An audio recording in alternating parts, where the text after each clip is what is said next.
তাআলা আনহা ইন্তেকালের পূর্বে ফাতেমাতুজ যোহরা স্বামী হযরত আলী রাদিয়াল্লাহু তাআলা আনহুকে কিছু ওসিয়ত করলেন।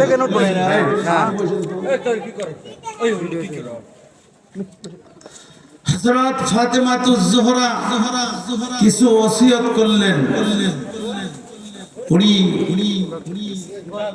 খুব যত্ন সহকারে পর্দা করতেন। ওনাকে মদিনার কোন মানুষ দেখেন নাই, কতটুক লম্বা, কতটুক চওড়া, সুন্দর না কালো, কেউ দেখে নাই। কারণ আল্লাহ রাব্বুল আলামিন আম্মা সাউদা রাদিয়াল্লাহু তাআলা আনহার উপরে পর্দার আয়াত নাজিল করেছিলেন। অকরনা ফি বুয়ুতিকুন্না ওয়ালা তাবাররাজনা তাবাররুজাল জাহিলিয়াতিল উলা। আল্লাহ তাআলা পর্দার আয়াত নাজিল করলেন। আম্মা সাউদা রাদিয়াল্লাহু তাআলা আনহা গোসল করে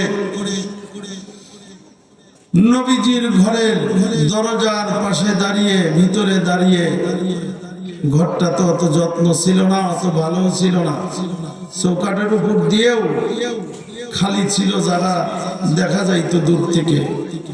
হযরত ওমর রাদিয়াল্লাহু তাআলা আম্মা সাউদাকে দেখলেন, উনি চুল শুকাইতেছেন ঘরের ভিতরে। নবীজির কাছে যায়া, মসজিদে নববীর বারান্দায় নবীজি বসা আছে, ডাক দিয়ে বলে, নবীজি, আম্মা সাউদা বড় টলফিকার, সুন্দর, এত সুন্দর করে আল্লাহ তাআলা আম্মা সাউদাকে সৃষ্টি করেছেন যার তুলনা নাই।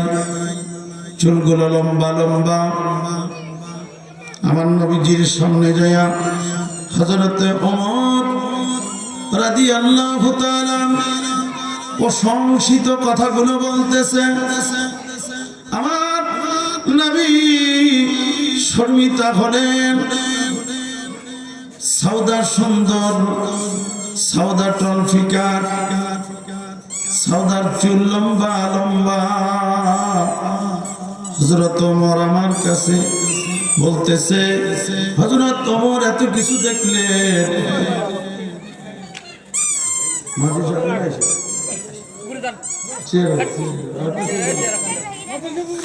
আম্মা সাউদা প্রশংসিত কথাগুলো যখন বলতেছিলেন, আমার নবী সরকারে দু আলম মুহাম্মদুর রাসূলুল্লাহ সাল্লাল্লাহু আলাইহি ওয়াসাল্লাম শর্মিতা হলেন। আমার আল্লাহ রাব্বুল আলামিনের রহমতি দরিয়ার মধ্যে জোশ পয়দা হয়ে গেল। সঙ্গে সঙ্গে আমার আল্লাহ জিবরাইল আলাইহিস সালামকে পাঠিয়ে দিলেন। যারা জিবরাইল, আর দেরি করিস না, আমার বন্ধু শরম পাইছে। আমি আল্লাহ তাআলা আজ থেকে পর্দার আয়াত নাজিল করে দিলাম। অকরনা ফি বুয়ুতিকুন্না ওয়ালা তাবাররাজনা তাবাররুজাল জাহিলিয়াতিল উলা। আজকের থেকে সাধারণ কোন মহিলারা, কোন মহিলা সাধারণ বেশে আর রাস্তায় চলতে পারবে না। রব্বুল আলামিন আল্লাহ তাআলা বলে দিলেন, নবীজি দোস্ত আমার, শুধু সাউদার জন্যই নয়, গোটা পৃথিবীর সকল মানব মণ্ডলীদের জন্য, শুধু মহিলাই না, শুধু মেয়েদের জন্যই নাই, পুরুষের জন্য পর্দা, পুরুষদের জন্য পর্দা আয়াত নাজিল করে দিলাম। আল্লাহ রাব্বুল আলামিন বলেন, আয়াত যদি কেউ না মানে, আয়াতের উপরে যদি কেউ আমল না করে, আমি আল্লাহ তাআলা আর এক আয়াতের মধ্যে ঘোষণা করে দিলাম, উলাইকা কাল আনআম বাল হুম আদল উলাইকা হুমুল গাফিলুন।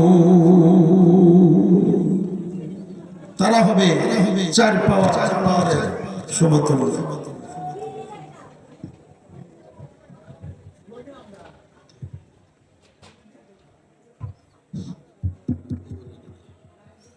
আমার ভাইরা, আমার বাপজি,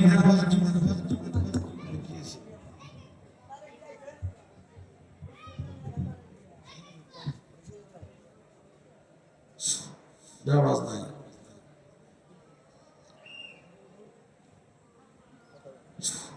হ্যালো, এটার আওয়াজ নাই, এটার আওয়াজ আছে না?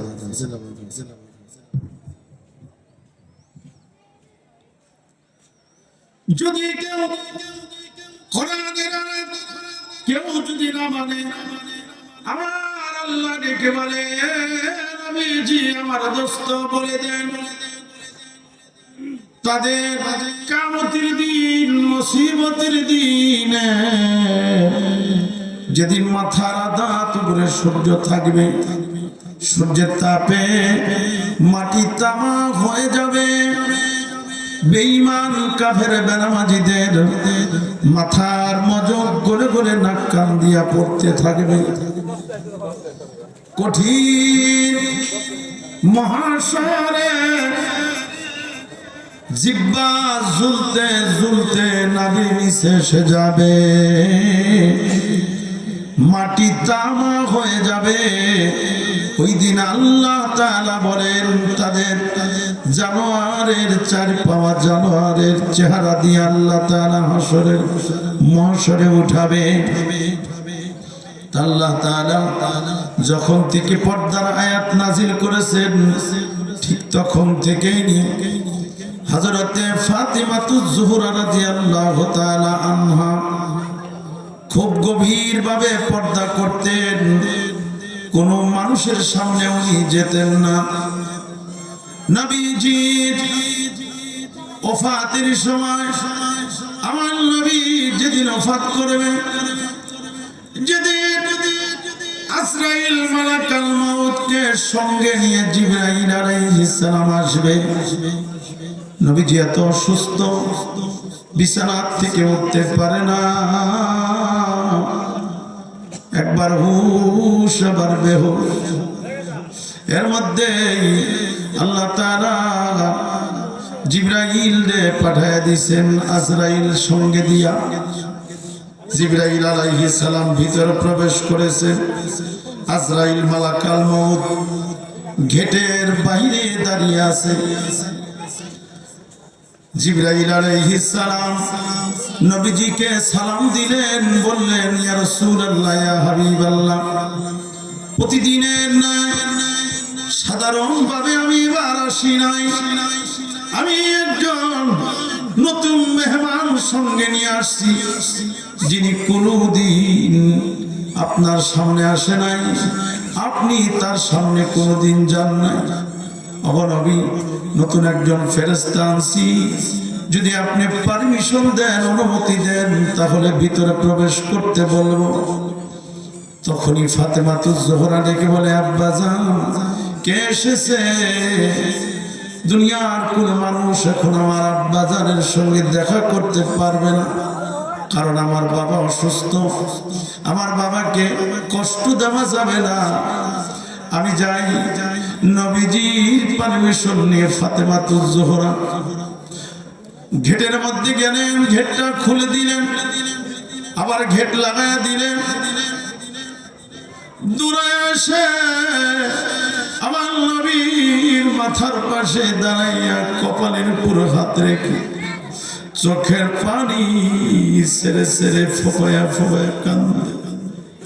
ডাক দিয়ে বলে, ফাতেমা রে, কি দেখাস না এত কান্নাকাটি করো? বলে, বাবা, আমি জীবনে মদিনায় কত মানুষ দেখেছি,